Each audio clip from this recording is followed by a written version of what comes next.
Hey travelers, what's up? Chris here for UnmatchedVoyages.com with another review. This time we're looking at the Cathay Pacific, the Pier Lounge. You can find it at Terminal 1, Gate 65, going down here.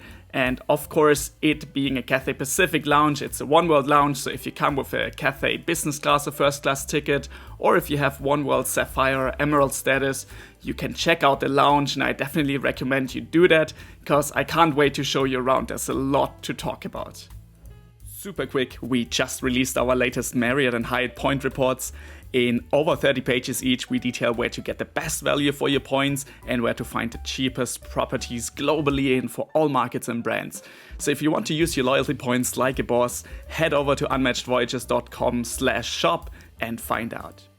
There are so many rooms to talk about, so I thought we'd just go step by step, room by room, and take it as they come. You can already see that it's a massive lounge, it's super big. You can see it here on the floor plan. It's extremely long and separated into individual rooms. So let's check it out from the beginning. You start, of course, with checking in at the entrance. And I really like the greenery together with these wooden colors. I think it's quite pretty. And then you go into your first room, which is called the food hall. It's kind of an Italian style kind of dining area. You can see it's quite spacious. They have this cool little kind of coffee food truck here in this Cathay Pacific dark green, which is a really nice detail. And then in terms of food, you can see already it's a bit of antipasti. You have ham and olives. You get your pizza that they apparently make quite fresh and some other things to eat, as well as, for example, this craft beer, and there's some self-service for drinks. Afterwards, if you move on, you come into the bar. You can already see it's a lot more like relaxed seating area with these couches. It's a bit more darker and more relaxed. And you have this big bar where, of course, you can get some cocktails and drinks in general. So also here, it's kind of self-service, or rather you go to the bar and order directly. You can have a look at the menu here. This should give you roughly an overview. And of course, there's also some drinks that are out, like for example, the wine that you can also serve for yourself. Afterwards, you come to the noodle bar. I forgot the exact name, but as the name sounds, you have this kind of in green tile kind of style, a bit of a Chinese soup kitchen. It's very cozy, and it does feel a bit like Hong Kong in my opinion. It's steamy, it's a bit noisier, and you can order some soups that you can also customize. Of course, there's also some other foods for self-service. You have your dim sum and other items that are also quite popular. There's also coffee machines everywhere.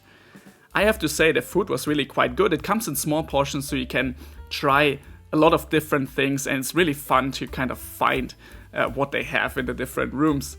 Now afterwards you move to the tea house, probably one of my favorite rooms.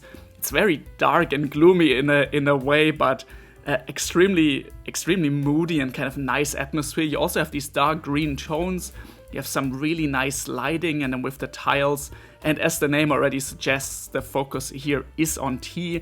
You have a lot of different teas that you can kind of try. You can smell here the tea leaves. There's also some other smoothies. And the focus here is a bit more on sitting together for a cup of tea. You can see there's no couches. It kind of moved a bit.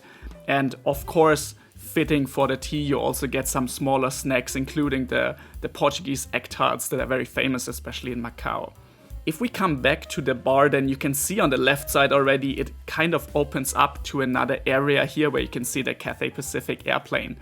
If you go through there, you actually have kind of the main relaxation area.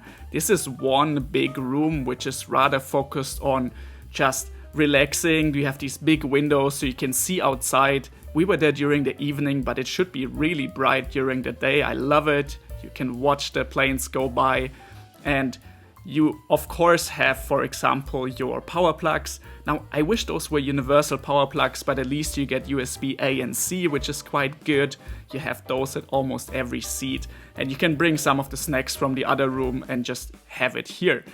There's also everywhere a couple of, magazines. You have, of course, screens for everything. You then also have a bureau at the very end, which is basically more of a workspace. So I guess you could, have some calls from there. It's a bit more private and with the computers. Besides that, you have a shower area, you can see the entrance here, and there's also a really cool looking nap area. It's extremely gloomy. Apologies for the dark pictures, but it's super dark in there, but you can really relax and get some rest in there, which I think is a great idea. Besides that, of course, you also have restrooms that were quite clean and super big. And I also like that they had the Banford amenities that you can also find on Cathay Pacific business class. That's kind of a nice little detail. So alright, that was a lot in a short time. I wanted to keep this review quick, but I have to say, this lounge is super fun. It's just so great to find these rooms and kind of find new foods that they only offer in certain rooms. It feels a bit like a treasure hunt, and it's just exactly what I like to get from a lounge if I'm trying to, bridge a transit for a couple of hours. So if you have the chance, definitely check it out. It's a super good concept. It's pretty new. Maybe skip the other lounge. Cathay Pacific also has the Wing Lounge. They are supposed to renovate it eventually, but for now, definitely head to the Pier Lounge. And as always, if you've been there, let me know what your opinion is, if you had the same kind of impression as me. And as always, I'll see you in the next one. So cheers.